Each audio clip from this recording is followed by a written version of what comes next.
Second force of psychology जिसमें हम लोग पढ़ते हैं, उसी का नाम है फंक्शनलिज्म।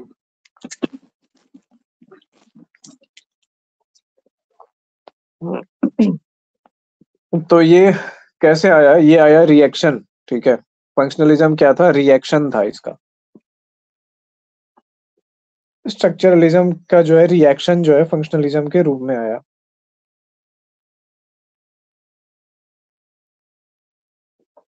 तो स्ट्रक्चरलिज्म क्या करता था? अब देखिए, किसी भी चीज को समझने के लिए, जैसे ह्यूमन बॉडी है,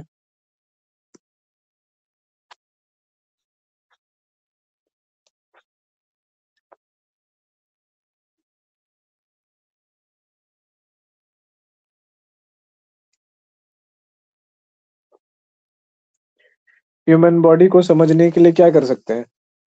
स्ट्रक्चर और फंक्शन दोनों को समझना जरूरी है। स्ट्रक्चर का मतलब होता है संरचना,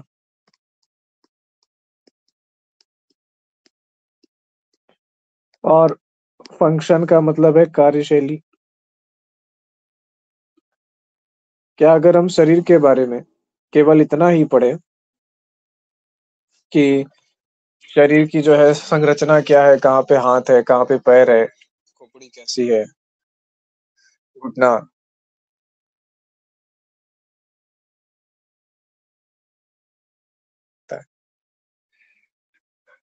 तो इससे टुकड़ों टुकड़ों में करके अगर हम पढ़ेंगे तो एक एक हिस्से को, ये संरचना को हम लोग समझ सकते हैं, पर उसकी कार्यशैली को नहीं समझ सकते।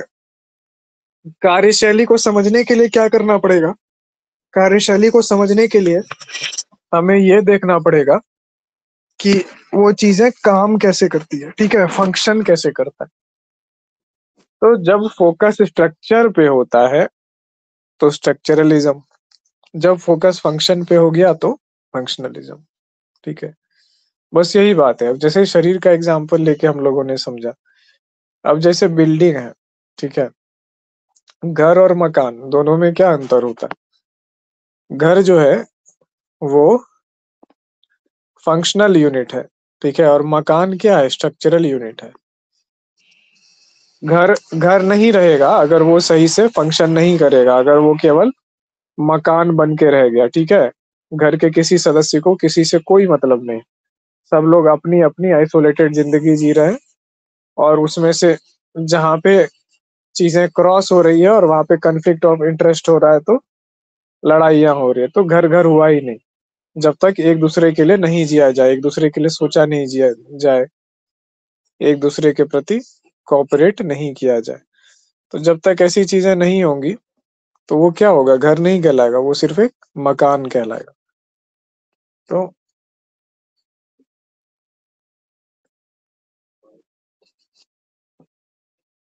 तो क्या होता है कि स्ट्रक्चरलिज्म और फंक्शनलिज्म में यही मेन चीज है कि जब स्ट्रक्चर पे पूरा फोकस रहता है तो स्ट्रक्चरलिज्म, जब फंक्शन पे पूरा फोकस रहता है तो फंक्शनलिज्म। ठीक है, ऐसे ही इसको सरलतम भाषा में आप समझ सकते हैं।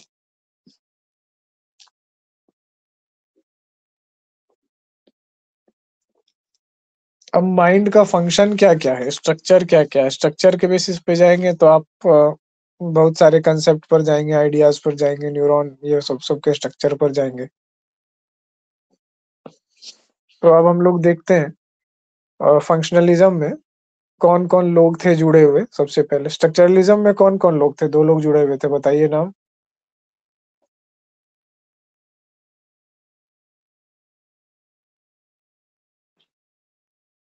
हेलो।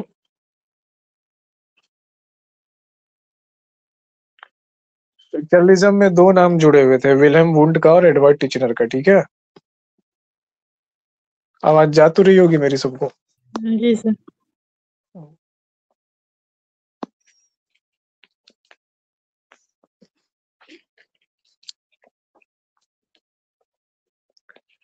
तो यहाँ पे फंक्शनलिज्म के साथ किसका नाम आता है, कोई बता सकता है?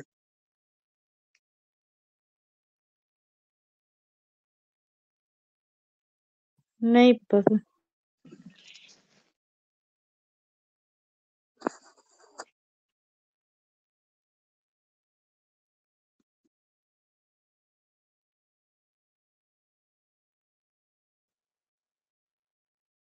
ठीक है। फंक्शनलिज्म के साथ लिख लीजिए विलियम जेम्स। ठीक है। ये स्ट्रक्चरलिज्म के प्रतिक्रिया के रूप में आया था, इसको भी लिख लीजिए। फंक्शनलिज्म स्ट्रक्चरलिज्म के प्रतिक्रिया के रूप में आया था।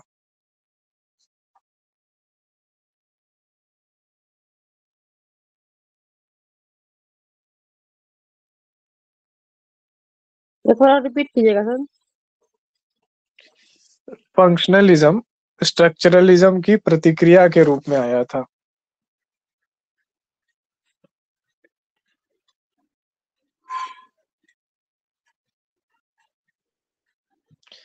अब देखिए फंक्शनल अप्रोच का बेसिस क्या है, ठीक है,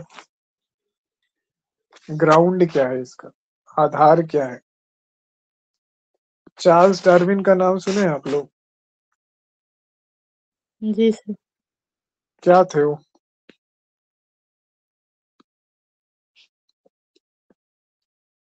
इनका सिद्धांत कहलाता है डार्विनिज्म या डार्विनवाद।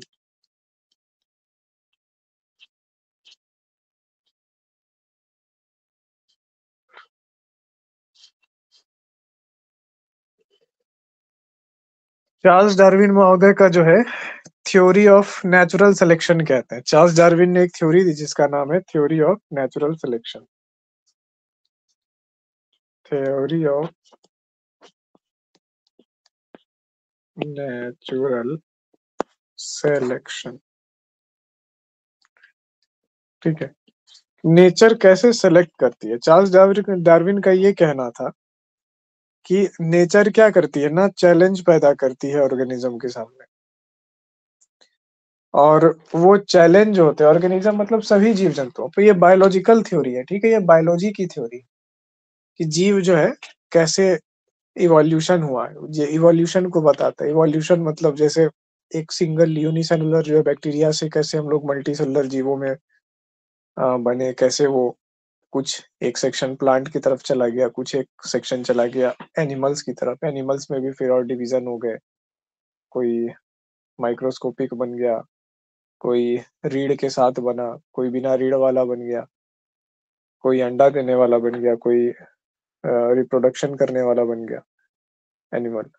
तो ये जो इवोल्यूशन है ये कैसे हुआ, इसी पर थ्योरी है, थ्योरी ऑफ नेचुरल सिलेक्शन। तो थ्योरी ऑफ नेचुरल सिलेक्शन ये कहती है चार्ल्स डार्विन की कि जो चीजें एनिमल्स और ह्यूमन में जो इवॉल्व हुई है, जो चीजें जो इवोल्यूशन हुआ है वैसे ही इवॉल्व हुआ जो चीज उसके लिए यूजफुल थी या फंक्शनल थी। इसका मतलब ये है जैसे हम लोगों के शरीर में एक छोटा सा होता है अपेंडिसाइटिस, ठीक है, अपेंडिक्स जिसको कहते हैं, हम लोग आम भाषा में कहते हैं ना अपेंडिक्स। तो बड़ी आंत जो होता है, मानव की जो बड़ी आंत है,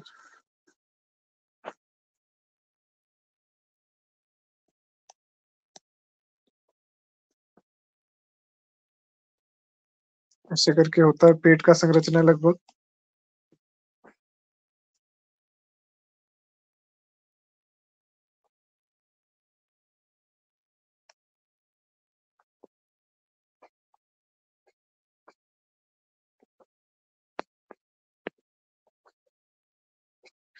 ये हो गया बड़ी आंत। इसके अंदर जो होती है छोटी आंत होती है। छोटी आंत जो है पहले पहले फूड क्या होता है, छोटी आंत में घूमता है, उसके बाद वो करके बड़ी आंत में कनेक्ट हो जाता है जाकर के। और यहाँ पर एक पूंछ की जैसी संरचना होती है जिसको हम लोग कहते हैं अपेंडिक्स।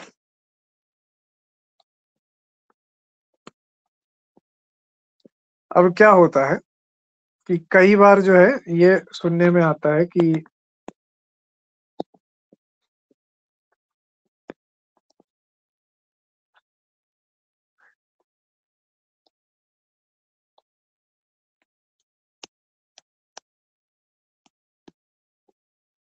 तो कई बार ये सुनने में आता है कि ये जो अपेंडिक्स है, अपेंडिक्स में क्या होता है कि फूड पार्टिकल यहाँ पे जो है ना एक छोटा सा से उंगली के जैसा ऐसे निकला होता है जो अंदर से खोखला होता है।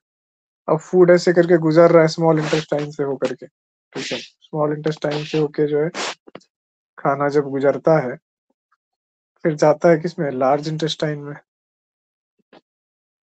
तो ये वाला जो इलाका है, जाते-जाते कई बार क्या होता है इस इलाके में, कोई छोटा-सा टुकड़ा या कोई चीज़ बीज-वीज जो होता है ना, वो ऐसे करके इधर से गुज़रते समय इसमें फँस जाता है और फँस के यहाँ चला जाता है। तो इस जगह पर जा कर के वो जमा हो जाता है। तो वो पाचन होता नहीं है उसका, ठीक है? पचने की प्रक्रिया क्या होती है कि इस तरफ से गया और ऐसे होते हुए फिर जो है बॉडी से वो बाहर हो जाता है। लेकिन यहाँ पर क्या हो गया कि ये एक पोर्शन पे जाकर के जमा हो गया। तो अब जमा हो गया, तो ये क्या होगा, सड़ेगा।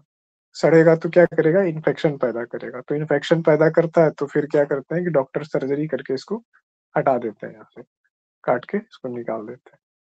तो इसको कहते हैं अपेंडिक्स का ऑपरेशन हुआ है। तो ये जो अपेंडिक्स है, ये कहाँ से आया? जब घोड़ों में देखा गया, जानवरों में, तो देखा गया कि ये अपेंडिक्स जो है फंक्शनल था, ठीक है? वो उनके काम आ रहा था। और इंसानों में देखा गया तो इंसानों में ये फंक्शनल नहीं पाया गया। तो इसको हम लोग कहते हैं रूडिमेंट्री, ठीक है? रूडिमेंट्री ऑर्गन, रूडिमेंटरी ऑर्गन मतलब ऐसा अंग जो अब काम नहीं करता है। क्यों नहीं काम करता है? क्योंकि आपने उसका फंक्शन करना, आपने उसका यूज़ करना बंद कर दिया। जैसे दिमाग है, ठीक है? लंबे समय तक आप दिमाग का यूज़ करना बंद कर दिए, ठीक है? आपके जीवन में कोई चैलेंज ही नहीं है, कोई चैलेंज नहीं है आपके जीवन में। चांदी के चम्मच के साथ पैदा हुए हैं और टेलीविज़न देखते हैं, और वो भी टेलीविज़न में पता नहीं क्या-क्या शो, सब अजीब-सी चीज़ देखते हैं। मतलब इंटेलिजेंस से कभी कोई लेना-देना है ही नहीं आपका, ना प्रॉब्लम सॉल्विंग से, ना चैलेंज से। आप इतने ज़्यादा रिच हैं कि आप मतलब ऐसे चुटकी बजाते ही जो विश करते हैं वो पूरा हो जाता है। तो ब्रेन आपके लिए धीरे-धीरे क्या हो जा रहा है, रूडिमेंटरी ऑर्गन हो जा रहा है एक तरीके से। कुछ लोगों के लिए, सबके लिए नहीं। तो ये तो चलिए मज़ाक की बात थी, लेकिन क्या है कि रूडिमेंटरी ऑर्गन एक्चुअली में क्या होता है, जब आप इवोल्यूशन के रास्ते पे चले, बहुत साल तक चलते-चलते क्या हो गया कि आपके उस लाइन ऑफ इवोल्यूशन ने, मतलब आपका जो वंश चलता गया, उस वंश ने उस फंक्शन का यूज़ नहीं किया, करना बंद कर दिया। तो करते-करते इवोल्यूशन में क्या हो जाता है कि जिस फंक्शन का आप यूज़ करते हैं, वो फंक्शन मजबूत हो जाता है, और जिस फंक्शन का आप यूज़ नहीं करते हैं, वो फंक्शन कमज़ोर होते जाता है, जिसके कारण क्या होता है कि उस अंग का विलोप होने लगता है। जैसे कि ये चीज़ होगी, रूडिमेंटरी ऑर्गन समझ गए हम लोग। तो डार्विनिज़्म क्या कहता है? ये ये जो रूडिमेंटरी ऑर्गन है, डार्विनिज़्म क्या कहता है? थ्योरी ऑफ नेचुरल सिलेक्शन के द्वारा, कि जिस चीज़ का हम लोग यूज़ करते हैं, जो चीज़ फंक्शनल है, वो चीज़ रहेगी, और जो चीज़ फंक्शनल नहीं है, वो चीज़ नहीं रहेगी, ठीक है? जो भी चीज़, तो इसी चीज़ को ना, डार्विन के थ्योरी ऑफ नेचुरल सिलेक्शन को साइकोलॉजी की दुनिया में लेकर के आते हैं विलियम जेम्स, जिसको कि फंक्शनलिज़्म कहा जाता है। तो चार्ल्स डार्विन की थ्योरी ऑफ नेचुरल सिलेक्शन जो है, वो आधार है विलियम जेम्स की थ्योरी का। इसको लिख लीजिए। चार्ल्स डार्विन की theory of natural selection, screen पे लिखा हुआ है, theory of natural selection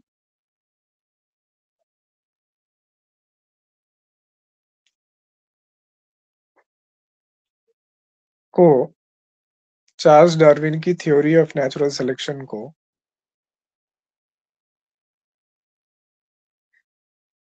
William James ने मनोविज्ञान के दृष्टिकोण से देखा। फिर से सर। चार्ल्स डार्विन के थ्योरी ऑफ नेचुरल सिलेक्शन को विलियम जेम्स ने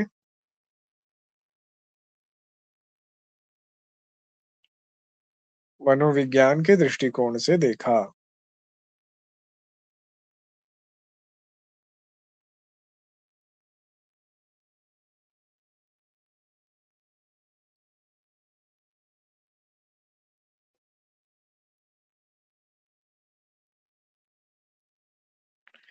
और इसे ही आधार बनाकर,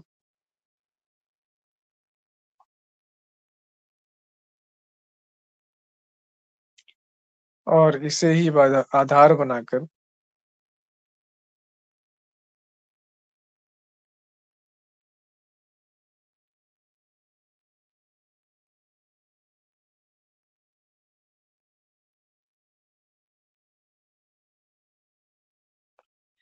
इसे ही आधार बनाकर फंक्शनलिस्ट दृष्टिकोण की शुरुआत की।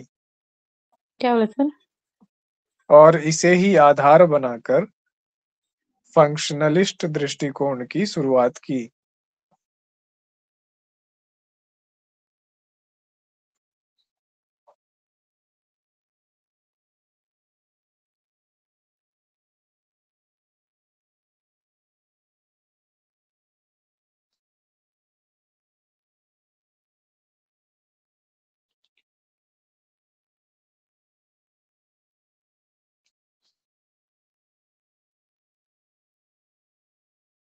सर एक बार फिर दोहराइएगा नीचे का line.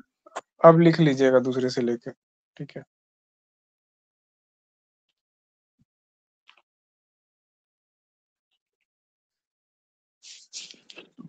Theory of natural selection में ये चीज होती है।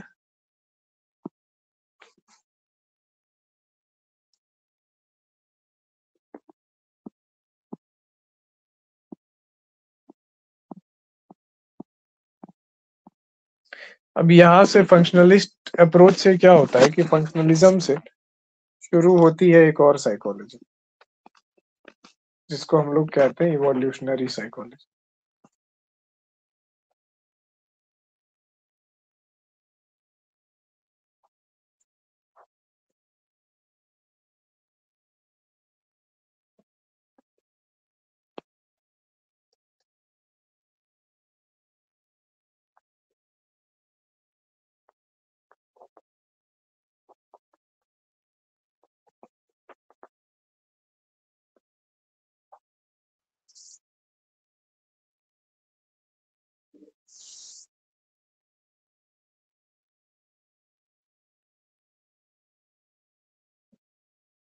ठीक है। जी। इवोल्यूशनरी साइकोलॉजी मतलब इवोल्यूशन का साइकोलॉजिकल पर्सपेक्टिव। जब इवोल्यूशन हो रहा है तो उसका जो है साइकोलॉजिकल पर्सपेक्टिव क्या है, कैसे साइकोलॉजिकली जो हम देख रहे हैं इवोल्यूशन को। तो इन लोगों ने जब साइकोलॉजी की बात की तो फंक्शनलिस्ट अप्रोच ने किस किस ऑर्गन को देखा होगा ह्यूमन के शरीर में? ब्रेन को देखा होगा, ठीक है। तो ब्रेन को इन्होंने देखा तो क्या इन्होंने बोला कि जैसे कि कुछ एनिमल्स हैं, उनके मसल्स जो है हमारी तुलना में ज्यादा स्ट्रांग है, क्योंकि उन एनिमल्स ने अपने लाइन ऑफ अपने ग्रोथ ऑफ जो है ये चीज अपने जीवन काल में मसल्स का बहुत ज्यादा उपयोग किया, तो उनका मसल्स जो है बहुत ज्यादा ग्रो करते गया। अभी जैसे क्या बोलते हैं, कोई गोरिल्ला है, ठीक है। किस एक कहीं पे तस्वीर आई थी, किसी गोरिल्ला का ट्रिमर से किसी व्यक्ति ने पूरे शरीर के हेयर्स को छील दिया। तो हेयर्स को जब छील दिया तो कैसा लग रहा था? मिस्टर ओलंपिया जो बॉडी बिल्डर होता है एकदम बहुत बड़ा सा बल्कि सा, वैसे ही उसका एब्स और सारा मसल सब कुछ वैसा ही दिख रहा था। तो जाके पता चला कि हेयर्स के अंदर जो है ये बहुत ज्यादा मस्कुलर है। तो उतना ज्यादा मस्कुलर कैसे है वो? क्योंकि उस हिसाब से उसका रूटीन ही है, ठीक है। उस हिसाब से उसका वैसा ही है, और वो कई पीढ़ियों तक जो है ना, लाखों सालों से जो वैसा ही करते आया, तो उसका स्ट्रक्चर वैसा बन गया। हम ह्यूमंस भी उसी लाइन से हम लोग बने, पर हम लोगों ने क्या किया कि उस तरह की एक्टिविटीज नहीं की जिस तरीके के गोरिल्ला किया करते थे पहले। तो हम लोग उतने मस्कुलर डेवलप नहीं हुए, हम लोग के पास थोड़ा बहुत मसल होता है इन जनरल इंसानों के पास। तो क्या होता है कि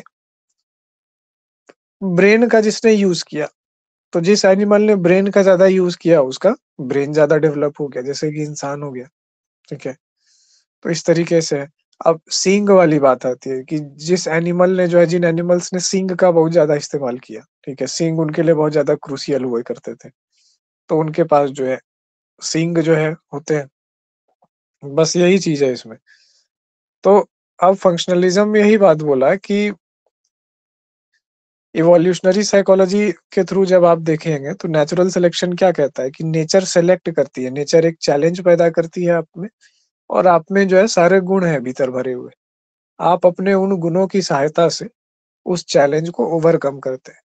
तो जैसे ही आप उस चैलेंज को ओवरकम करते हैं तो आप क्या होते हैं, लेवल अप होते हैं। जैसे गेम खेलते हैं तो नहीं, एक लेवल पार हो गया, तो वैसे ही गेम के दृष्टिकोण से देखें तो आपके सामने एक चैलेंज है। जैसे ही आपने अपनी क्षमताओं का, अपने रिसोर्सेज का यूज करके उस चैलेंज को पार किया, तो आपका विकास हुआ। वो विकास कहाँ रजिस्टर हुआ? वो विकास रजिस्टर हुआ आपके जेनेटिक्स में, और फिर आप उसको आगे ट्रांसमिट करेंगे। तो यही है थ्योरी ऑफ नेचुरल सिलेक्शन।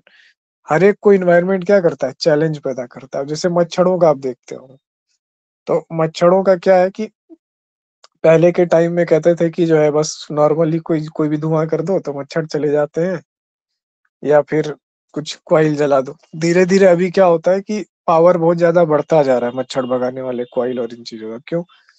क्योंकि जो केमिकल रिलीज करता है एयर में, जिससे मच्छर भागते हैं, बेहोश होते हैं, मरते हैं, जो भी है, जो कुछ भी उनपे होता हो, तो क्या हो रहा है कि वो कुछ मच्छर उसमें बच जाते हैं, कुछ अडेप्ट कर लेते हैं, कुछ बेहोश होके गिर जाते हैं और फिर बाद में उड़ जाते हैं।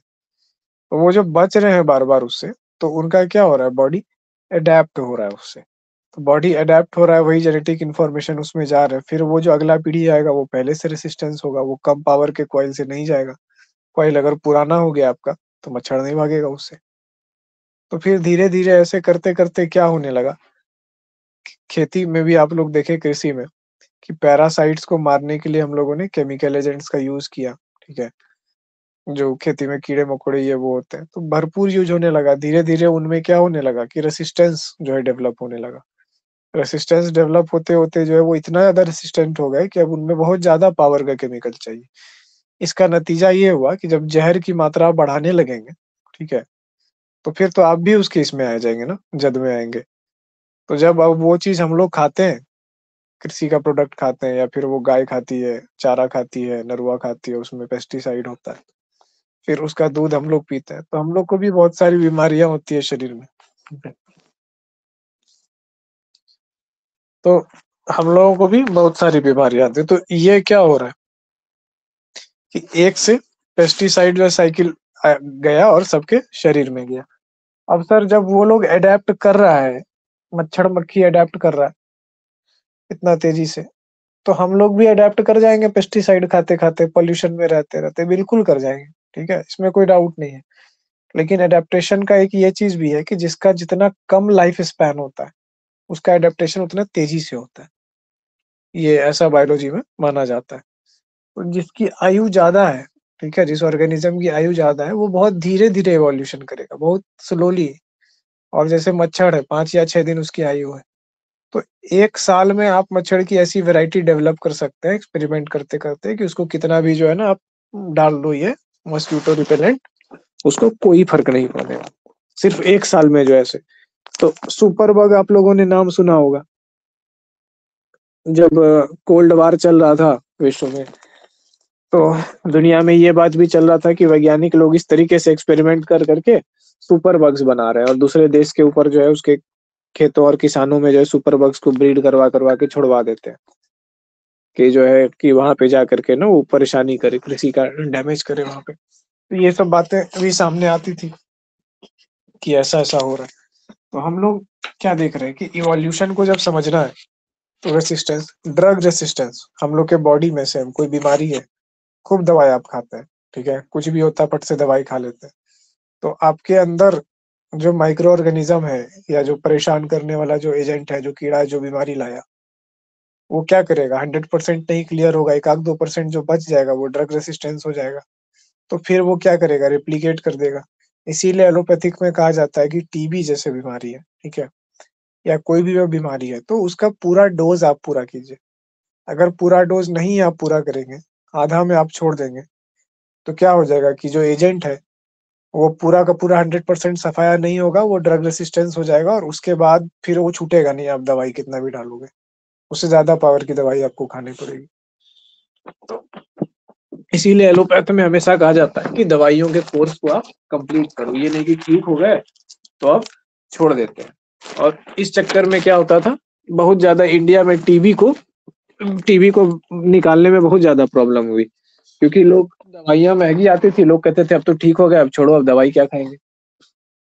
आयुर्वेद का वही सिस्टम है ना कि जब आप ठीक हो जाते हो तो छोड़ देना होता है दवाई, बॉडी खुद रिजेक्ट करने लगता है।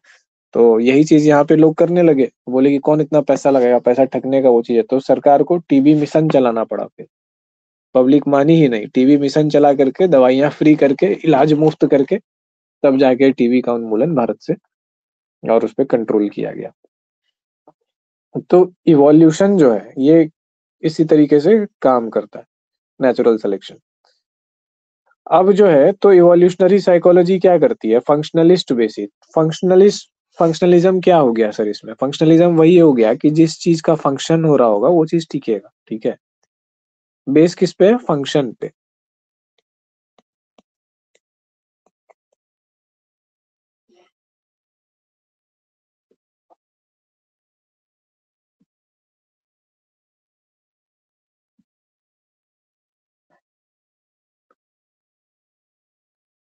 अब विलियम जेम्स जो है, विलियम जेम्स के साथ भी एक नाम जुड़ा हुआ है, ये भी देख लीजिए। विलियम जेम्स को कहा जाता है father of American psychology.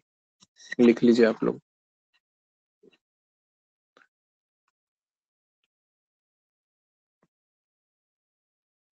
Father of experimental psychology किसको कहा जाता है?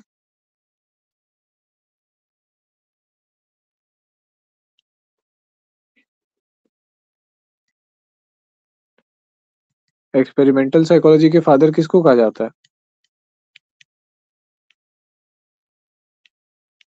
किसी को नहीं पता है? वुंड को कहा जाता है।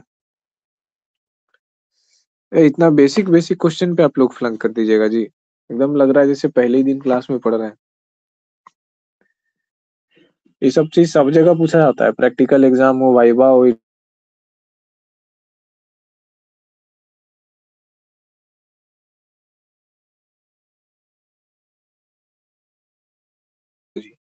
और विलियम वुंड क्या है? फादर ऑफ एक्सपेरिमेंटल साइकोलॉजी है। कोई डाउट किसी को? नहीं। फादर ऑफ साइको एनालिसिस किसको कहा जाता है? गेस्टाल्ट। फ्रायड को।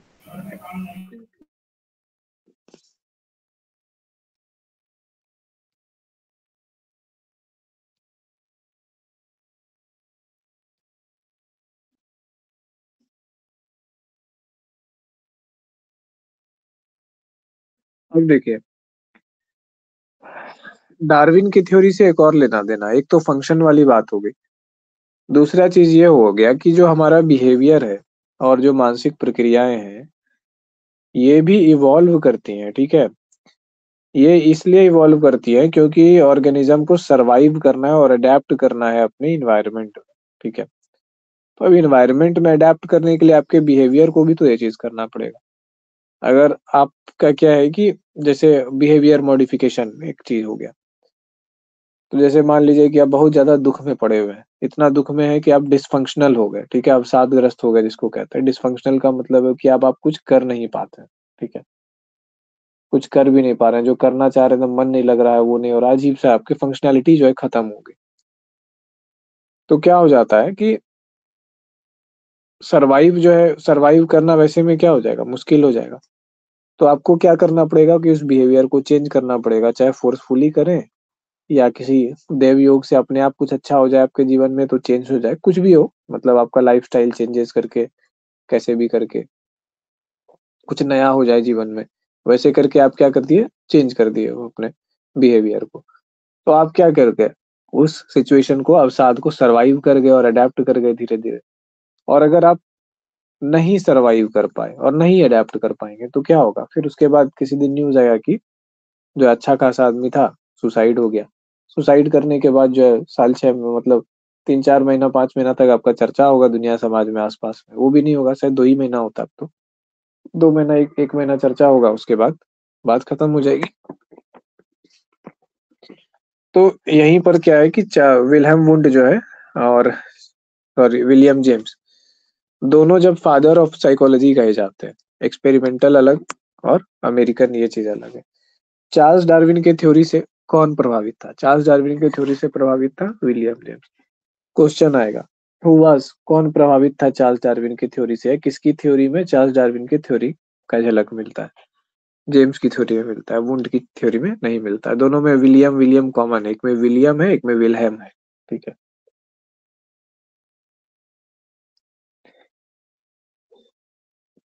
सर ये याद नहीं रहेगा, लिखा देते तो अच्छा होता। क्या चीज को? मतलब फंक्शनलिज्म क्या है ये लिखा दे। जी सर, अभी जो बोले कौन किससे प्रभावित हुआ था वो लिख लीजिए। ये तो लिखाए है ना अभी हम, चार्ल्स डार्विन के थ्योरी से ये हो करके विलियम जेम्स का फंक्शनलिज्म, ये तो लिखा है अभी। जी सर। हाँ ये लिखा दिया निखत। अब फंक्शनलिज्म का ये लिख लीजिए कि फंक्शनलिज्म क्या है, ठीक है। हिंदी में इसकी परिभाषा लिखा दें। लिखाइए सर।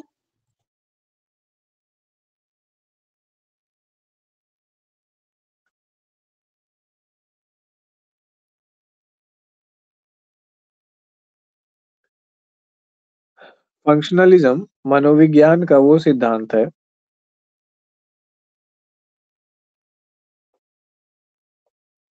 जो यह समझने का प्रयास करता है, फंक्शनलिज्म मनोविज्ञान का वो सिद्धांत है जो ये समझने का प्रयास करता है कि मन और व्यवहार किस तरह कार्य करते हैं।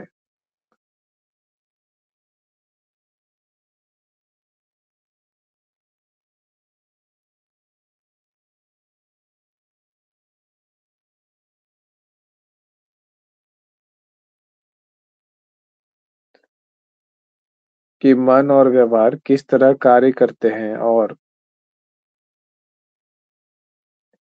कैसे अपने माहौल में एडेप्ट करने,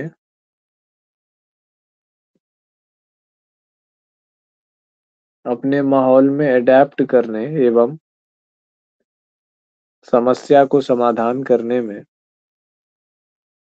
मददगार होते हैं, सर अडेप्ट करने। एवं समस्या के समाधान करने में मददगार होते हैं। तो मेन फोकस क्या है फंक्शनलिज्म का? फोकस, समस्या का समाधान करने। हाँ बहुत सारे फोकसेस हैं। क्या क्या फोकस है? एक तो जो है फंक्शन पे फोकस है, एडेप्टेशन पे फोकस है, कीवर्ड्स यही हो गए इसके, ठीक है। एडेप्टेशन पे फोकस है कि कैसे आप इन्वायरमेंट में अडेप्ट करेंगे, और अडेप्ट करके आप क्या करेंगे, प्रॉब्लम सॉल्व करेंगे। तो देखिए तीनों चीज क्या है, एक सीक्वेंस में है, एक क्रम में। सबसे पहले कि आप कैसे फंक्शन करते हैं, इस पे डिपेंड करता है कि आप कैसे अडेप्ट करेंगे, और कैसे अडेप्ट करते हैं इस बात पे पुनः डिपेंड करता है कि आप किसी प्रॉब्लम को किस तरीके से सॉल्व करते हैं, ठीक है। तो यही चीज है। तो मेन ध्यान किस पे है? मेन ध्यान संरचना पे नहीं है, मेन ध्यान है कि काम कैसे हो रहा है, रियल वर्ल्ड में काम कैसे हो रहा है। तो लिखिए एक सेंटेंस, फंक्शनलिज्म इस बात पर फोकस करता है कि डे टू डे लाइफ में, सर इस बात पर। मानसिक फोकस करता है कि दैनिक जीवन में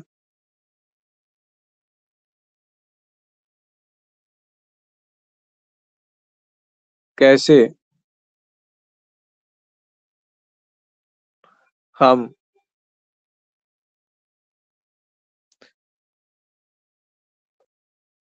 काम करते हैं,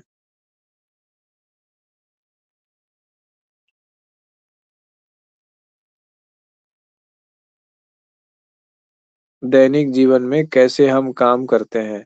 इसलिए ये केवल इंट्रोस्पेक्शन पर निर्भर नहीं होता,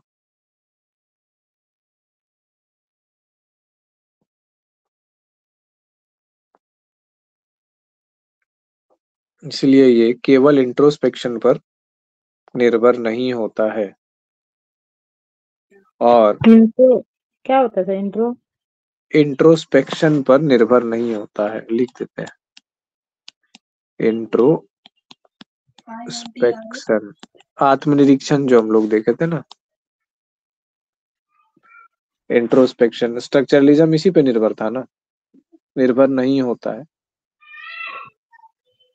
बल्कि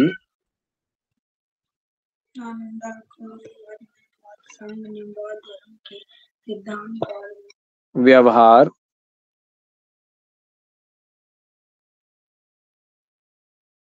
अवलोकन और प्रयोगात्मक तरीकों को अपनाता है। मतलब एक्सपेरिमेंटल मेथड का, ऑब्जर्वेशन का, ठीक है। तो साइंटिफिक टाइप का थोड़ा हो गया।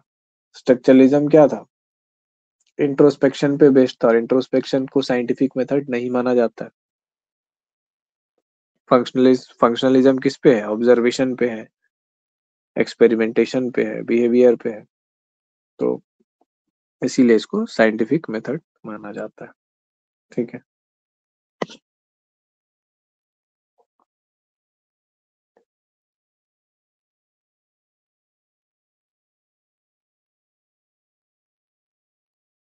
इसी से के बाद जो होता है ना, पहली सीढ़ी स्ट्रक्चरलिज्म थी। स्ट्रक ये जो है स्ट्रक्चरलिज्म यहाँ पे।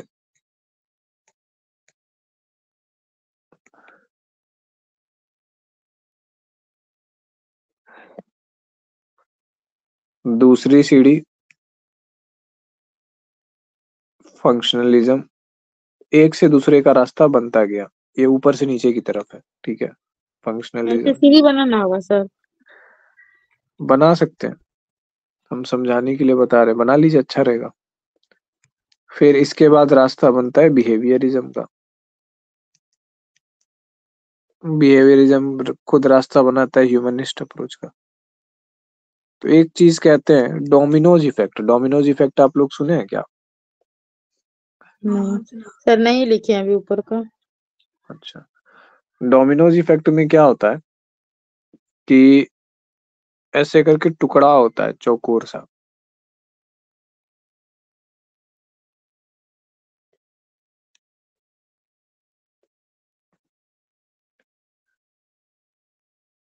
छोटा छोटा,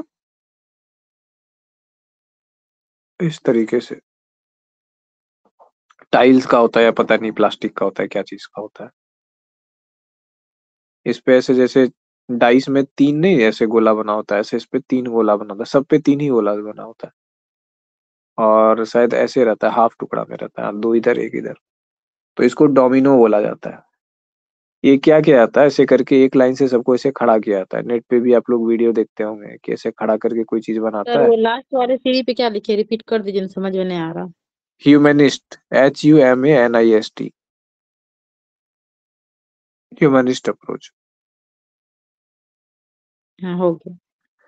तो ये ऐसे करके ना क्या किया गया है कि खड़ा किया गया है ऐसे छोटा छोटा। किस तरीके का होता है, हम क्या बताएं। जैसे पुराने जमाने में मोबाइल का बैटरी देखते थे, नोकिया वाले मोबाइल में जो लगता था भीतर में। जी। तो उसी टाइप का समझिए कि होता है ये टुकड़ा। बस उससे थोड़ा सा मोटा होता है कि जिसको ऐसे खड़ा रखा जा सके। उसको ऐसे खड़ा रखिएगा तो रहेगा नहीं, उससे थोड़ा सा मोटा कि खड़ा रह सके। तो उस तरीके का जो है ना, ये एक टुकड़ा एक डोमिनो कहलाता है, ठीक है। दूसरा टुकड़ा दूसरा डोमिनो, तीसरा, मतलब हर एक टुकड़ा डोमिनो होता है। तो जैसे ताश का पत्ता होता है इस तरीके से 52 या क्या तो डोमिनोज होते हैं एक सेट में। तो क्या यूज है हमको भी नहीं पता है उसका, किसी तरह गेम वेम कुछ होता होगा खेलने के लिए। तो क्या किया जाता है कि सब डोमिनोज को एक के पीछे एक करके जैसे किसी डिजाइन में लगा करके खड़ा कर दिया जाता है।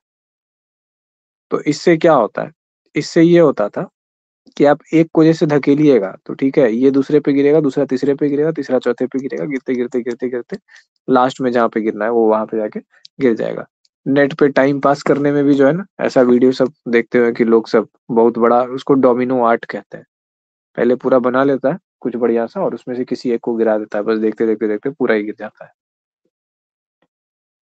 तो ये जो इसी को कहते हैं डोमिनोज इफेक्ट। तो डोमिनोज इफेक्ट में क्या होता है, डोमिनोज इफेक्ट क्या चीज है, इसको समझना। इस चीज को तो बोल दिया कि सर डोमिनोज इफेक्ट, लेकिन इसका मतलब क्या, इसकी उपयोगिता है। डोमिनोज इफेक्ट, एक पिज्जा का भी ब्रांड है ना डोमिनोज।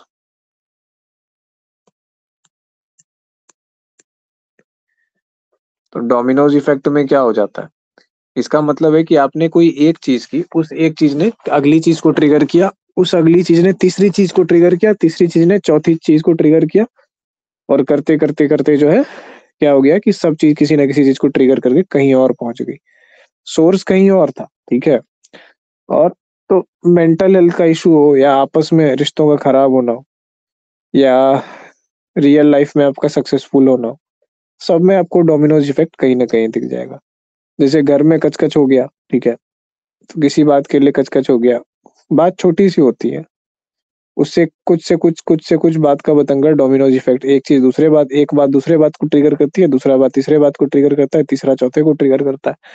करते करते करते बात कहाँ पहुंच गई, इतनी बड़ी इतने बवंडर जगह पे पहुंच गया कि बस जो है पता चला कि पूरा लड़ाई झगड़ा हो गया फैमिली में, आपस में एकदम टूटा टूट हो गया। किस बात पे हो गया कि प्याज का छिलका छिल मैं पूछा किस बात पे शुरू हुआ था, तो प्याज का छिलका छील के जो है नीचे गिरा दिया था जमीन पे। तो इस बात पे ऐसा हो गया, हाँ इसी बात से शुरू हुआ। तो आदमी पूरा गाना सुनता तो नहीं है किसी का कि कैसे कैसे क्या क्या हुआ, और कोई सुनेगा भी नहीं। और जो सुनेगा तो आपको पैसा दे के उसको सेशन बुक करना पड़ेगा साइकोलॉजिस्ट। वो भी नहीं सुनते हैं पूरी बात। तो क्या होता है कि ये जो डोमिनोज इफेक्ट है, ये एक जगह से शुरू होकर दूसरे जगह, तो यहाँ पे आपको क्या दिख रहा है, हम लोग के जो फोर फोर्सेज ऑफ साइकोलॉजी है, इसको भी डोमिनोज इफेक्ट से समझा जा सकता है। स्ट्रक्चरलिज्म ने रास्ता बनाया फंक्शनलिज्म का, फंक्शनलिज्म ने रास्ता बनाया बिहेवियरिज्म का, और बिहेवियरिज्म ने रास्ता बनाया ह्यूमनिज्म का, ठीक है। तो इस तरीके से जो है चीजें चलती गई और एक दूसरे को आधार देती गई। नॉलेज के बनने का भी यही सिस्टम होता है, आप अगर देखिए तो हर जगह ये डोमिनोज इफेक्ट आपको मिलेगा। कोई भी चीज का ज्ञान प्राप्त करने के लिए नॉलेज की खोज में आप एक कदम आगे बढ़े, एक कदम आगे बढ़ते हैं, वो चीज आपको मिल जाती है, फिर उसमें दो तीन चीज और नई दिखाई देती है, इसमें ये ऐसे करेंगे, फिर आप आगे बढ़ते हैं, फिर आप आगे बढ़ते हैं। फॉर एग्जाम्पल, जब आप बच्चे थे, छोटे थे, किसी का पैर दबाया करते थे, है ना, होता है ना घर में लोग ऐसे किसी का पैर वैर दबाते रहते हैं, बड़े लोग, बच्चा लोग को क्या जी मेरा पैर दबाओ, तेल लगा दो। तो आप गए दबाने के लिए, तो आपने क्या किया कि मालिश के थ्रू पैर का स्ट्रक्चर समझा, ठीक है, बॉडी का स्ट्रक्चर जो है समझा कि कहाँ पे, तो वो भी क्या एक तरह की लर्निंग है। आप गए थे केवल पैर दबाने के लिए, लेकिन जब आप पैर दबाएंगे तो ऐसा तो नहीं है कि आंख बंद करके दबाते हैं, देखते हैं कहाँ पे हाथ रखना है, ठीक है, कहाँ पे हड्डी है, कहाँ पे मांस है, कहाँ पे नस है, कहाँ पे ज्वाइंट है। फिर आप उस वे में उसको देखते हैं कि कहाँ पे प्रेशर लगाना है, कहाँ पे ऐसा जगह है जहाँ पे हार्ड लग रहा है, ऐसा लग रहा है कि यहाँ इसको ढीला करने की जरूरत है। तो इस तरीके से आप सीखते हैं कि कोई मांसपेशी कहाँ पे मोटी है, कहाँ पे पतली है, कहाँ पे ज्यादा तनाव होता है, नहीं होता। धीरे धीरे करते करते आप क्या करते हैं, फिर जब आपका वो स्टेप हो जाता है, तो फिर आप देखते हैं कि किस तरीके से हाथ मूवमेंट करने पे, है ना, थंब का मूवमेंट हो या जो भी हो, हाथ का एल्बो का मूवमेंट हो, किस तरीके से मूवमेंट करने पे जो है ब्लड का संचार होता है, दर्द जल्दी ठीक होता है, हल्कापन लगता है। तो धीरे धीरे करते करते आप घर में ही अपने बड़े बुजुर्गों का मालिश करते करते आप ऐसा मसाज जीनियस बन जाते हैं कि परिवार में कोई आदमी जान लिया, एक बार करवा लिया, तो फिर आप समझिए कि पूरा जिंदगी आपको जो है ना खोजेगा मसाजे के लिए। तो ये फिर समस्या बन जाती है आपके लिए कि "ए, तेरी का ये तो जो भी आदमी देखो हमसे मालिशें करवा रहा है, एक का वर्ड दूसरे में, दूसरे से तीसरे में गया, बस काम कहानी हो गया खराब।" तो फिर आप ऐसे बच्चा बन जाते हैं ना जिसका पूरा गर्मी छुट्टी पूरे घर का सबका मालिशें करने में चला गया। क्या हो रहा है, डोमिनोज इफेक्ट हो रहा है, कहाँ से चीज शुरू हुई और कहाँ पे जा करके पहुंच गए। तो इसी को डोमिनोज इफेक्ट कहा जाता है। तो यही चीज हम लोग को देखने के लिए मिलता है साइकोलॉजी के विकास में, ठीक है। तो इसको लिख सकते हैं आप लोग, मनोविज्ञान के विकास में भी, मनोविज्ञान के विकास के विभिन्न चरणों में, मनोविज्ञान के विकास के विभिन्न चरणों में, किस में भरोसा लिख ऐसे ही लिखिए ना पॉइंट देके, मनोविज्ञान के विकास के विभिन्न चरणों में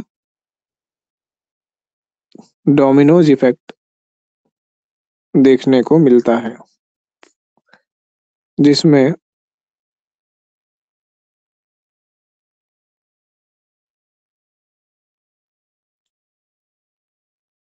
पिछली घटना या पिछला दृष्टिकोण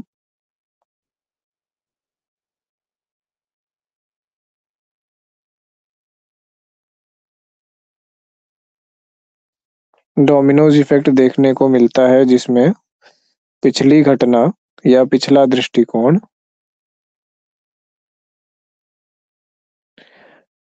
आने वाली दृष्टिकोण को ट्रिगर करती है।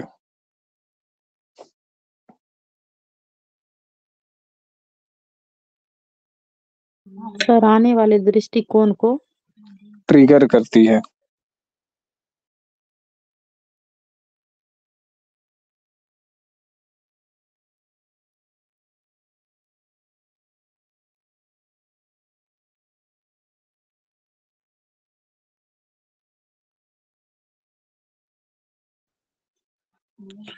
कुछ भी गलत नहीं लिखोगे तुम।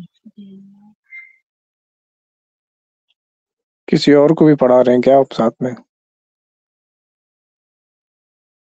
नहीं सर, वो भाई कुछ लिख रहा था। लिख लिया? एक बार सुना दीजिए तो हमको, जो पूरा लिखे, जिनका छूटा है वो भी मनोविज्ञान सुन लीजिए। मनोविज्ञान के विकास के विभिन्न चरणों में डोमिनोज इफेक्ट देखने को मिलता है, जिसमें पिछली घटना का पिछला दृष्टिकोण आने वाले दृष्टिकोण को ट्रिगर करता है। ट्रिगर करता ट्रिगर, है। हाँ ट्रिगर करता है। ठीक है, तो यही चीज हो गया। तो मुख्य विशेषताएं देख लेते हैं थोड़ा आप फंक्शनलिज्म की। डोमिनोज इफेक्ट समझ लिया हमने, फोकस समझ लिया।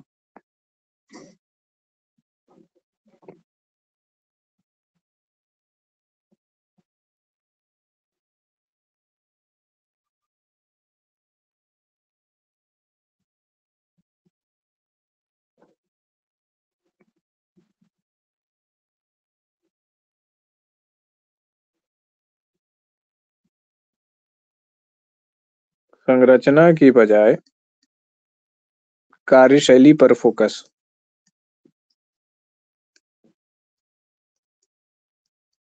की बजाय कार्यशैली पर जोर। ये क्या करता है? संरचना की बजाय कार्यशैली पर जोर देता है। ठीक है, इवोल्यूशन पर जोर देता है।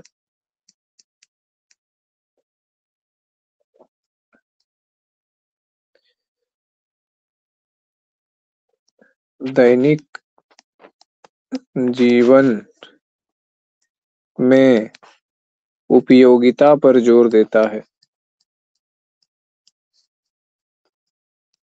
ये मुख्य मुख्य फीचर्स हैं इसके। और नंबर 4 है व्यवहार एवं मानसिक प्रक्रियाओं पर फोकस करता है, न कि इंट्रोस्पेक्शन पे।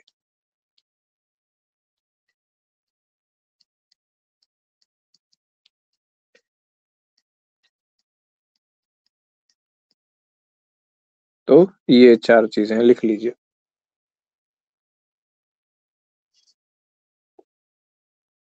लिख लिया सर। इसके बाद एक आदमी है जॉन ड्यूई। इन्होंने फंक्शनलिज्म को लगाया एजुकेशन में। एजुकेशन में सर व्यवहार के बाद क्या लिखे हैं? व्यवहार एंड एवं एजुकेशन में फंक्शनलिज्म का प्रयोग। जॉन ड्यूई जो थे, इन्होंने क्या किया कि एजुकेशन में इसका उपयोग किया। ठीक है, तो इन्होंने क्या बोला कि एजुकेशन को फंक्शनल बनाओ। ठीक है, फंक्शन पे बेस्ड बनाओ।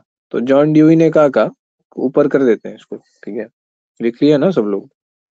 जी रखना सर। है। तो जॉन ड्यूई ने क्या कहा कि रट्टा नहीं मारो। ठीक है, एक्सपीरियंशियल लर्निंग की बात की। इन्होंने बात की एक्सपीरियंशियल, क्या हो गया आज हमको, एक्सपीरियंशियल लर्निंग। ठीक है, अनुभव के द्वारा ज्ञान।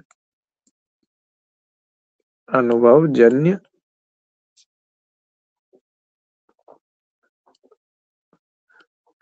अधिगम कहते हैं ना लर्निंग को। जी सर।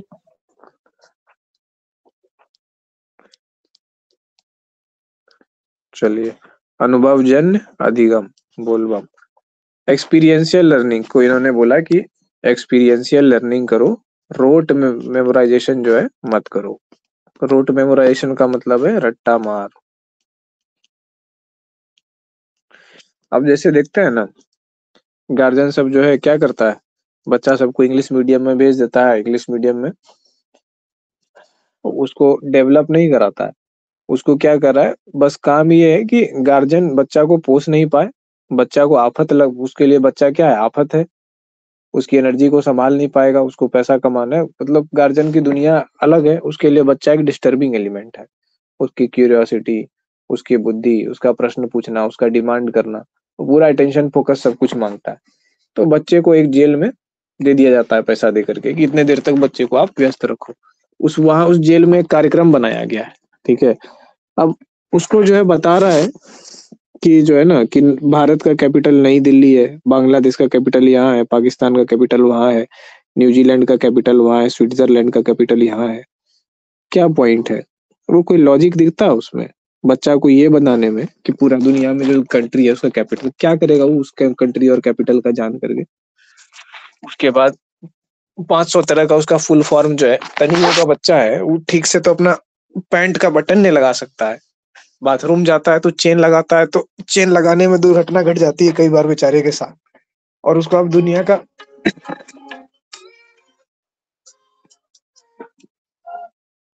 हेलो, क्लास क्लास में है, थोड़ा क्लास के बाद करते हैं। फोटो भेजे, देखे ना। ठीक है, करते हैं। हाँ हाँ।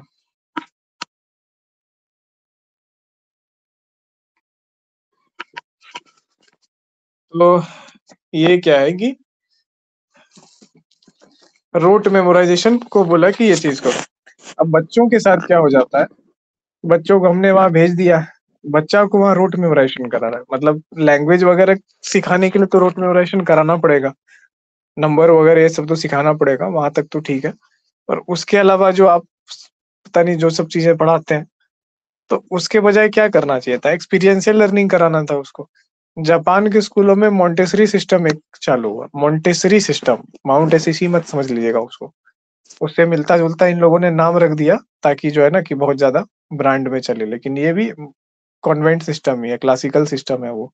मोंटेसरी सिस्टम में क्या आता है कि वहाँ अनुभव जनित लर्निंग को जो है ना वो दिया गया। जॉन ड्यूई ने जो कहा कि जो सीखना सिखाना है ना वो अनुभव कराओ, उससे बच्चे से काम कराओ। अब जैसे हम एक बात कहते हैं, हम लोग बचपन से नाखून काटना सीखे स्वयं से, तो कैसे सीखे, करके सीखे। साइकिल चलाना सीखे, कैसे सीखे, करके सीखे। सब्जी काटना कैसे सीखे, करके सीखे। तो क्या इसको सीखने में कभी ऐसा किसी को महसूस हुआ कि बहुत स्ट्रेस लग गया, बहुत टेंशन हो गया, बहुत मेहनत करना पड़ रहा है, बहुत स्ट्रगल करना पड़ा, अरे जीवन में सब्जी काटना सीखना बहुत बड़ा संघर्ष का काम है। कोई जो है सब्जी काटना सीख के ऐसा कहता है क्या जीवन में कि हम, तुमको क्या पता हम कितना संघर्ष किए हैं, इतने साल संघर्ष किए तब जाके सब्जी काटने सीखे हैं। तो आप इस दृष्टिकोण से जब लर्निंग को देखते हो, लेकिन लर्निंग को हम लोग ऐसा ही बना दिए क्योंकि इतना कठिन और इतना मतलब बेहुदा सिस्टम बना दिए, जो कि सिस्टम हम लोग को लर्निंग के लिए है ही नहीं। तो इसी बात का विरोध किया था जॉन ड्यूई ने। इन्होंने बोला कि तुम लोग जो रोट मेमोराइजेशन करा रहे हो, उसको बता रहे हो इटली का कैपिटल कहाँ है, किस देश की मुद्रा क्या है, वो है पूरा दुनिया के 200 देश का जो है मुद्रा और कैपिटल जो है बच्चे को याद करा दिए। उसमें से तो 90% जो बच्चे हैं उसमें एक देश से ज्यादा तो जाने वाले भी नहीं है, दुनिया के 2 देश भी नहीं जाने वाले। और बस थोड़ा बहुत जानने की भी जरूरत उतनी है कि नहीं है, 2 4 5 देश की जानने की जरूरत है, उससे ज्यादा है भी नहीं। तो क्या बोला कि जो एक्सपीरियंशियल लर्निंग है, जो उसको एक्सपीरियंस करना है लाइफ में, ठीक है, जो चीजें उसके काम में आएगी, उसको जो उसके जीवन से जुड़ी हुई चीजें हैं, जो उसके लिए मायने रखती है, उसको वो चीजें सिखाओ। ठीक है, बच्चा को जूते का फीता बांधना सिखाओ, बच्चे को प्लांट लगाना सिखाओ, प्लांट में पानी देना सिखाओ। बच्चे को किचन में जो है अपने हिसाब से जो काम करना है वो सिखाओ, या उसको जिसमें इंटरेस्ट लग रहा है, उसको आप अनुभव प्रदान करो और उसके द्वारा वो सीखे। तो नेचुरल लर्निंग भी तो यही है ना। जो एनवायरनमेंट हम लोग को लर्न कराता है, सामने एक सिचुएशन देता है और हम लोग को स्टिमुलस देता है और हम लोग रिस्पॉन्स करते हैं, तो फिर ऐसे हम लोग कंडीशन होते जाते हैं, बिहेवियर्स को सीखते जाते हैं। तो इस मॉडल पे जब आप जाते हो लर्निंग के लिए, तो ये आपके लिए क्या होता है कि बहुत नेचुरल फॉर्म ऑफ लर्निंग होता है। जैसे मान लो कि आप अगर एक ऐसे व्यक्ति हैं कि आपने जीवन में कभी निर्णय लिया, मतलब आपका साइकोलॉजी सब्जेक्ट लेने के प्रति कारण ये नहीं था कि आपको साइकोलॉजी से प्रेम है। कारण ये था कि आपको नीड है, ठीक है? आपके सामने सिचुएशंस ऐसा है कि आपको पढ़ना पड़ेगा, मेंटल हेल्थ के इश्यूज़ हैं, पेशेंट है परिवार में, ऐसा-वैसा कुछ है। तो आपने उसको पढ़ा सीखा, ठीक है? उस सब्जेक्ट को लिया, पढ़ा, उसके गहराई में गए, चीज़ें कैसे वर्क कर रही है, उसको सीखा। तो वो आपके लिए एक्सपीरियंशियल लर्निंग हो गया, ठीक है? अब जिस बंदे के लिए वो एक्सपीरियंशियल लर्निंग नहीं है, जिसके लिए वो रोट मेमोराइज़ेशन है, ठीक है? जो किताब से, कोचिंग से, क्लासरूम से लेने की कोशिश कर रहा है, मेहनत करके सोच रहा है कि हम पढ़-पढ़ करके वो चीज़ कर लेंगे, वो उसके बराबर नहीं खड़ा हो पाएगा। अगर वो नॉलेज भी हासिल कर लिया ना, तो फिर फ़ेल कहाँ पे करेगा नॉलेज को रिकॉल करने में। क्योंकि उतना सारा इन्फॉर्मेशन हर वक़्त कैसे वो रिकॉल करेगा, ज़ुबान पे रहेगी ही नहीं।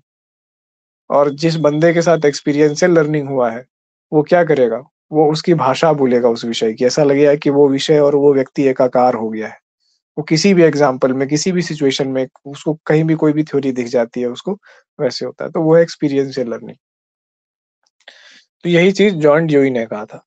हम लोगों को भी जब हम क्यों बोलते हैं साइकोलॉजी में कि आप लोग थिंकिंग एक्सरसाइज़ेज़ किए, ये वो किए। अभी जिस व्यक्ति का अभी हम लोग बात किए कि अगर ऐसे हो, तो वो व्यक्ति हम ही हैं खुद, जिसका एक्सपीरियंशियल लर्निंग हुआ इस फ़ील्ड में। जिस फ़ील्ड में एक्सपीरियंशियल लर्निंग नहीं हुआ है मेरा, वहाँ पे हम भी बिल्कुल एवरेज ही हैं, इवन एवरेज से बिलो ही हैं अदर सब्जेक्ट्स में। तो एक्सपीरियंशियल लर्निंग क्या करता है कि आपको नॉलेज को आपका पार्ट बना देता है, आपको बेटर बनाता है उस नॉलेज के कंडक्शन में। यही बात कही थी जॉन ड्यूई ने। ये कितना अच्छा सिद्धांत है, फंक्शनलिज़्म को, साइकोलॉजी के प्रिंसिपल को जब आप अपने लाइफ़ में यूज़ करते हैं, जाने-अनजाने या जैसे भी हो, तो उसका एग्ज़ाम्पल आपको देखने के लिए मिलता है। इसका दूसरा एग्ज़ाम्पल आप देखेंगे, इंजीनियरिंग पढ़ के आया हुआ आदमी है, ठीक है? और वर्कशॉप खोला हुआ जो इंटर पास मैकेनिक है। वर्कशॉप खोला हुआ इंटर पास मैकेनिक जो है ना हेलीकॉप्टर भी बना देगा। लेकिन इंजीनियरिंग पढ़ के आया हुआ आदमी जो है, किताब में पढ़ के आया हुआ, वो नहीं बना पाता है। वो एक छोटा-सा कॉलेज प्रोजेक्ट बनाने में उसकी हालत खराब हो जाती है, किसी-किसी तरीके से कॉपी पेस्ट करके बनाता है और उसके बाद ये चीज़ होता है। तो वो जो मैकेनिक था, उसके पास क्या थी? एक्सपीरियंशियल लर्निंग था। तो इसी चीज़ को जो है ना इन्होंने जॉन ड्यूई ने फ़ोकस किया और ये बहुत इम्पोर्टेंट चीज़ है। ये शिक्षा के क्षेत्र में जॉन ड्यूई का नाम और एक्सपीरियंशियल लर्निंग का नाम जो है ना क्रांति की तरह लिया जाता है। तो इसीलिए इसके पीछे जो फंक्शनलिज़्म है, ये भी क्वेश्चन आता है कि एक्सपीरियंशियल लर्निंग के पीछे जो है कौन-सी थ्योरी थी या कौन-सी थ्योरी है। एक तरफ थ्योरी दे देगा, एक तरफ ये दे देगा एप्लीकेशन। तो थ्योरी में दे दिया फंक्शनलिज़्म, एप्लीकेशन में दे दिया मोंटेसरी मेथड या फिर एक्सपीरियंशियल लर्निंग दे दिया। तो ये चीज़ हो गया, मोंटेसरी मेथड भी लिख देते हैं यहाँ पे, ये टीचिंग एप्टीट्यूड में भी आ सकता है ये क्वेश्चन। मारिया मोंटेसरी नाम की कोई महिला थी, उन्होंने जॉन ड्यूई की बातों से प्रभावित होकर के या फिर बिना प्रभावित हुए भी की होंगी, तो वही काम किया है, मतलब सेम माइंडसेट का था दोनों व्यक्ति।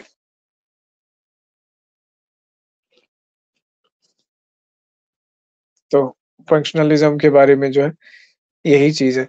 इम्पैक्ट क्या था? बिहेवियरिज्म, फंक्शनलिज्म के बाद देखिए अगला सीढ़ी क्या आता है? बिहेवियरिज्म का आता है। तो इसने बिहेवियरिज्म के लिए रास्ता बनाया। क्यों बनाया रास्ता सर बिहेवियरिज्म का? क्योंकि देखिए व्यवहार एवं मानसिक प्रक्रियाओं पर जोर था, एक्सपेरिमेंट पर जोर था, जो चीज़ें ऑब्जर्वेबल थी, है ना? देखी जा सकती थी, उस पर जोर था। और जो चीज़ें ऑब्जर्वेबल नहीं हैं, जो चीज़ें देखी नहीं जा सकती हैं, है ना? इंट्रोस्पेक्ट की जा सकती है, उस पर जोर नहीं था। तो जब ऑब्जर्वेबल बिहेवियर पे जोर आएगा, तो धीरे-धीरे है ना कि बिहेवियरिज्म की तरफ हम लोग बढ़ रहे हैं। बिहेवियरिज्म भी तो वही बात करता था, ठीक है? तो यहीं पे इतना हम लोग का फंक्शनलिज्म क्या है, ये हम लोग समझ गए, ठीक है? अब इसमें से एक हार्वी कार नाम का व्यक्ति है।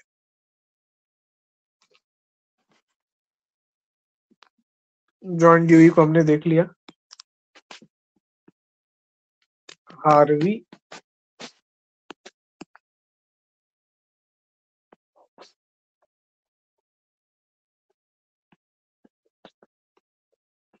हार्वी कार, ठीक है।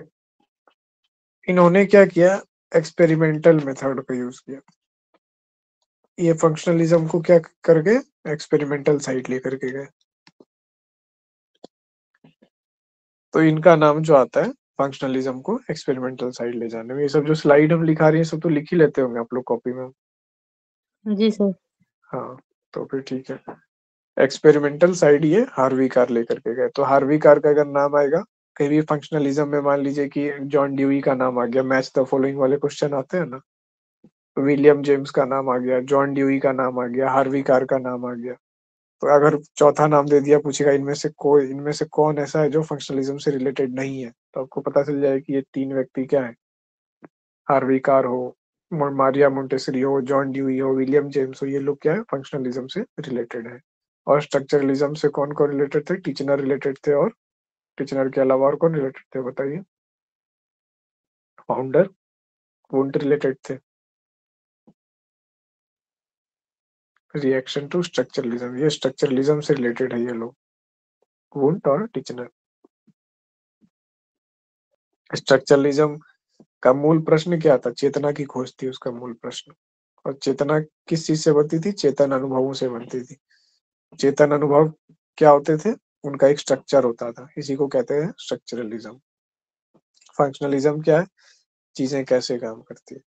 जैसे गाड़ी का पार्ट पुर्जा कहाँ कहाँ कसा हुआ है। एक मोटरसाइकिल है, कहाँ पे हैंडल है, कहाँ पे चक्का है, कहाँ पे ब्रेक है, कहाँ पे इंजन है, क्लच है, गियर है, चेन है, ठीक है, कार्ब्यूरेटर है, थ्रॉटल है, ब्रेक है, करियर है, जितनी चीजें हैं, ठीक है, इलेक्ट्रिक सॉकेट है, वायरिंग है, पेट्रोल टैंक हो गया, हेडलाइट, सारे पार्ट्स कहाँ कहाँ है, कैसे कैसे जुड़े हुए हैं, ये हो गया स्ट्रक्चर। स्ट्रक्चरलिज्म स्ट्रक्चर की बात कर, फंक्शनलिज्म सब मिल के काम कैसे करता है, ये है फंक्शनलिज्म। तो एक अच्छा मैकेनिक को क्या पता होना चाहिए, एक अच्छे मैकेनिक को सारे पार्ट की भी जानकारी होना चाहिए, और सारे पार्ट जब एक साथ मिल करके जब चलते हैं, उस प्रक्रिया को करते हैं, तो उस प्रक्रिया को की भी जानकारी होना चाहिए, ताकि उस प्रक्रिया में कहीं गड़बड़ी हो तो उसको स्पॉट कर पाए। तो इसीलिए हम लोग जब साइकोलॉजी के स्टूडेंट्स हैं, चाहे आगे साइकोलॉजिस्ट बने या प्रोफेसर बने या ना भी बने, तो भी साइकोलॉजी में हम लोग क्या करते हैं, विभिन्न अप्रोचेस को पढ़ते हैं। तो देखिए मेन चीज है ना कि अभी तक क्या करते हैं हम लोग, एक, एक सिलेबस दे दिया गया, ऐसे एक छोटा सा प्लेट है, ठीक है, पे कुछ कुछ चीजें दे दी गई सिलेबस के रूप में, कि भैया इतना खा लो, इतना ये कर लो, ठीक है। तो ये जो सिलेबस हम लोग का है, छोटा सा एक टुकड़ा, ये सिलेबस क्या है, एक बहुत छोटा सा सैंपल है, बहुत छोटा सैंपल है।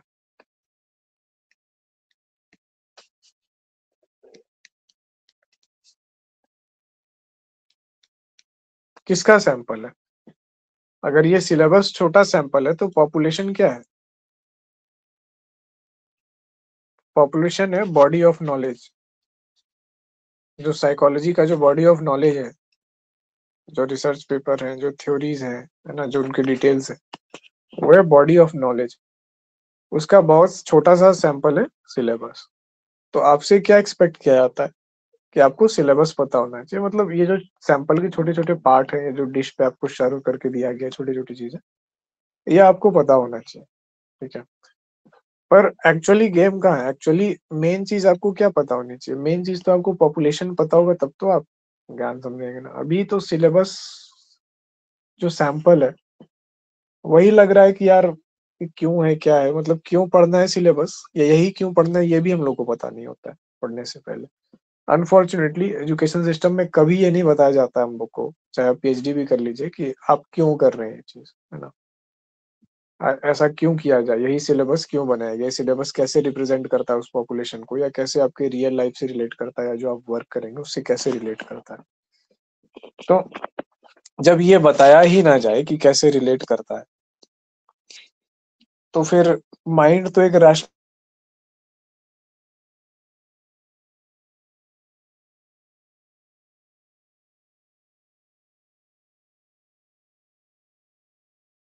खत्म हो गई। फिर आप उसको फोर्स करा करके जो ना पढ़ा रहे हो कि बस एक सिलेबस है, चलो समाओ इसी को, एक फेक रिवार्ड दे रहे हो उसको, पता है अपने ब्रेन को। फेक रिवार्ड क्या है कि मास्टर्स में 80% आ जाएगा, यूजीसी नेट क्वालिफाई कर जाएंगे, पीएचडी हो जाएगा। ये सब फेक रिवार्ड है, ये सब नकली रिवार्ड है। ब्रेन को इनेट रिवार्ड क्या है, ब्रेन का जो आपके मस्तिष्क का जो असली जो रिवार्ड सिस्टम है, जिसको वो खोज रहा है, पर्पस खोज रहा है, वो लॉजिक खोज रहा है, उसको एब्सेंट कर दिया आपने। उसको कोड़ा मार मार के आप क्या कर रहे हैं कि फेक रिवार्ड की तरफ बढ़ा रहे हैं। एक खच्चर को कोड़ा मारते हैं ना कि पढ़ लो भाई पढ़ लो, वो चीज तो थोड़ा वहां पे भी वर्क करने की जरूरत है हम लोगों को। कि अगर मतलब हम लोग साइकोलॉजी पढ़ रहे हैं तो अपना नेचर क्या है, मेंटल हेल्थ के फील्ड में घुसना, तो हम कैसे काम करेंगे। जैसे अगर आपको मैकेनिक वाला काम करना होता है तो आपको पूरा फोकस होता है उस काम को सीखने के ऊपर, ताकि आप रिपेयर कर सको व्हीकल्स को, आपका पैशन होता। तो यही चीज हम लोग को माइंड में रखनी है। जब आपका गोल ये रहेगा ना, ठीक है, कि हम लोग भी क्या है साइकोलॉजिस्ट, हम लोग मैकेनिक्स हैं, बिगड़ी भी बनाते हैं हम लोग, ठीक है, रिपेयर करते हैं। तो जब आपका गोल रहेगा ना बिगड़ी बनाने का, चीजों को रिपेयर करने का, साइकोलॉजी अपने आप आ जाएगी। उसके बाद अपने आप आपका 80% भी आ जाएगा, अपने आप नेट भी क्लियर हो जाएगा, और जो भी अच्छी चीजें होनी है ना वो अपने आप हो जाएगी। तो मेन चीज यहाँ लाई करती है, ठीक है, कि मैकेनिक बनना है। असल चीज का पीछा कीजिए, फेक रिवार्ड सिस्टम और फेक गोल को दे करके या ऐसे करके ना फ्रस्ट्रेट होना है ना वो चीज करना है। अगर मैकेनिक बनने में आप सफल हो गए तो फिर बाकी सब चीजों में सफल हो जाएंगे। तो साइकोलॉजी हम लोग का ऐसा सब्जेक्ट है कि अप्लाइड विषय है। जब हम लोग थ्योरीज को पढ़ते हैं, ठीक है, जब दृष्टिकोण को देखते हैं, फंक्शनलिज्म को देखा, इंट्रोस्पेक्शन को देखा, हम इंट्रोस्पेक्शन का कुछ टास्क दिए थे ना किसी को, सबको देके हम भूल गए थे, फिर कोई दिखाया भी नहीं हमको। जब इंट्रोस्पेक्शन पढ़ा रहे थे तो क्या टास्क दिए थे, याद है किसी को? हाँ सर, वो बताए थे लिखने के लिए कि कितना प्रॉब्लम है, मोटिवेशन कितना है। हाँ, क्वांटिफाई करने के लिए उसको। तो कितने लोग उसमें लिखे थे आप लोग? हम लिखे थे पर सर थोड़ा सा ही लिखे। अच्छा ठीक है, तो क्या कैसे लिखे हैं बताइए, एक्सप्लेन कीजिए, अभी डिस्कस कर लेते हैं। सर कम से कम 1 वीक का भी रहेगा तब नहीं, 1 दिन का क्या बताएं उसमें हम। नहीं, एक दिन का ही हमको देखना है, आपका मेथड देखना है हमको, एक वीक का पूरा नहीं देखना है हमको। वो तो मतलब आपको प्लान बता दिया कैसे करना है, आप पहले दिन का दिखा दीजिए, हम समझ जाएंगे बस।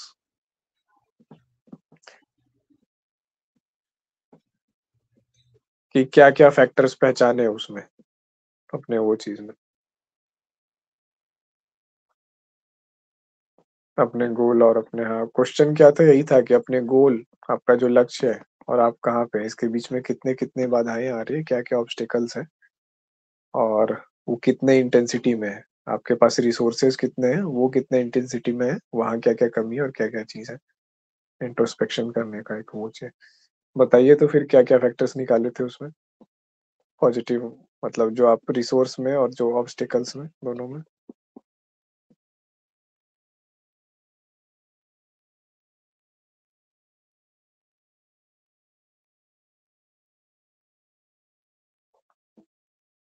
लिखे हैं कि नहीं कॉपी में कहीं पे? लिखे हैं सर, पर कहाँ पे लिखे थे यही नहीं मिल रहा, हम देख रहे हैं। अच्छा देखिए, और कोई किया कि नहीं इस काम को? कोई भी नहीं किया कहकशा के अलावा? कब बोले थे ये, सुने ही नहीं थे शायद, क्लास छूटा हो। अच्छा, ये एक टास्क था इंट्रोस्पेक्शन का, उसमें हम एग्जाम्पल दिए थे जिस दिन पढ़ा रहे थे कि इंट्रोस्पेक्शन करने का एक साइंटिफिक मेथड कैसे होता है। जैसे आपका लक्ष्य है, मान लीजिए, ठीक है, मेरा, अगर मेरा लक्ष्य ये है, ठीक है, नेट जे आर है, ये लक्ष्य है मेरा। हमको पहचानना है कुछ-कुछ फैक्टर्स कि जो हम यहाँ पे मेरा लक्ष्य यहाँ पे, इस बीच में सर्टेन डिस्टेंस है। इसमें 2 चीज़ें, कुछ बाधाएँ होंगी और कुछ मेरे पास संसाधन होंगे। मेरे पास नहीं, जो संसाधन लक्ष्य को प्राप्त करने में चाहिए होंगे, ठीक है? सर मैथमेटिकल जो दिए थे वो वाला ना? हाँ, वैसे करके नहीं बताए थे। कुछ सर बाधाएँ होंगी। लिख लिए हैं? लिखे हैं, लेकिन अब ठीक है क्या नहीं आपको बताएंगे तभी ना। बहुत अच्छा, लिखे तो हैं, चलिए अब डिस्कस कीजिएगा। एक बार हम बता देते हैं इनको ये एब्सेंट थी, ज़रूरी काम था आप लोगों के लिए, सबके लिए।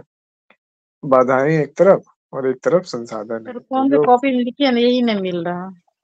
कर अच्छा लीजिए। कोई बात नहीं, जब मिल जाएगा तब डिस्कस कर दीजिएगा। बाधाएँ में जैसे मान लीजिए कि टाइम मैनेजमेंट है, ठीक है? इसको यहाँ पे कोडिंग कर देंगे एक साइड में। ये बराबर हो गया टाइम मैनेजमेंट। ये बाधा कितनी बड़ी है? 1 से लेके 10 तक के स्केल में मान लीजिए वो चीज़ चाहिए। तो अगर मान लीजिए कि टाइम मैनेजमेंट एक बाधा है मेरे लिए और ये बाधा कितनी भीषण हो गई है मेरे जीवन में, अगर मान लीजिए कि इतनी भीषण है कि 1 से लेकर के 10 तक के स्केल में हम इसको 8 डालेंगे, तो ये 8 लिख दिया इसको, ठीक है? दूसरी बाधा बी जैसे हो गई, ये हो गया सोशल डिसहार्मोनी, मान लीजिए किच-किच सामाजिक, ठीक है? तो सोशल डिसहार्मोनी, ये इंग्लिश में हम लिख रहे हैं, आप हिंदी में भी कर सकते हैं, क्योंकि मेरा सोचने का लैंग्वेज ही बेसिकली इंग्लिश है। तो इस कारण से मेरे माइंड में पहले थॉट इंग्लिश में ही आता है। हम अपने मन की बात या कुछ भी वो चीज़ है, थिंकिंग लैंग्वेज वो है, बचपन से पहले वही स्कूल में पढ़े थे, तो वैसा ही हो गया। तो पहले चीज़ हमको वही आता है इंग्लिश में ही, तो हम इंग्लिश में लिख देते हैं, पर आपको ज़रूरी नहीं है, आप हिंदी में लिखिए, काम होने से मतलब है। सोशल डिसहार्मनी है, सामाजिक किच-किच है, मेरे जीवन में कितना है, ठीक है? बी अगर इसको हम रखते हैं, तो ये मान लीजिए कि 10 में से 3 है। तो इस तरीके से हम क्या कर रहे हैं कि बाधाएँ आइडेंटिफ़ाई कर रहे हैं और वो कितनी इंटेंसिटी में है, वो भी आइडेंटिफ़ाई कर रहे हैं। संसाधन, संसाधन में हमको क्या-क्या चाहिए? संसाधन में हमको मान लीजिए कि इंटरनेट चाहिए, ठीक है? आई फैक्टर, इंटरनेट मेरे पास कितना उपलब्ध है? 10 में से 10 वाई-फाई उपलब्ध है मेरे पास, फुल इंटरनेट उपलब्ध है। हम पूरा दिन-रात देख सकते हैं वीडियो और पढ़ाई कर सकते हैं कहीं भी, तो संसाधन हो गया, ठीक है? किसी संसाधन की अगर कमी है, तो किस संसाधन की कमी है? डिसिप्लिन का कमी है मान लीजिए, ठीक है? जैसे बाधाएँ थी यहाँ पे, डिसिप्लिन डी फैक्टर लगा दिया। डिसिप्लिन मेरा कितना है? 2 है। 10 के स्केल में मेरा डिसिप्लिन 2 है। तो इस तरीके से आप जो है अपनी बाधाओं का लिस्ट बना लीजिए, संसाधन का लिस्ट बना लीजिए। उसके बाद जो ये आपका गोल है, ठीक है? उसको कमल के रूप में हम ऐसे दिखा देते हैं। तो ये जो आपका यहाँ पे गोल हो गया, इस गोल तक पहुँचने के लिए आप खुद ही डिसाइड कर पाएँगे कि डिसिप्लिन का लेवल कितना होना चाहिए, टाइम मैनेजमेंट का लेवल कितना होना चाहिए, इसका कितना होना चाहिए, यहाँ पे लिख दीजिए। इस गोल पे पहुँचने के लिए आपके डिसिप्लिन का लेवल जो है, कम से कम 9 तो होना ही चाहिए, ठीक है? टाइम मैनेजमेंट का लेवल तो 10 होना चाहिए। तो इस तरीके से आप वो चीज़ कर लो, जो आपको लगता है कि यहाँ पे पहुँचने के लिए एक्चुअली में ज़रूरी है, मतलब निष्पक्ष होके, ये नहीं कह रहे 4 भी कर लेंगे तो हो जाएगा, नहीं। एग्ज़ैक्टली वे में उसको उसकी गरिमा का स्थान दे करके। फिर उसके बाद आप देखो आपकी क्या स्थिति है, ऊपर में डेट लिख दो, ठीक है? XX 2000 X, ठीक है? डेट लिख दिया।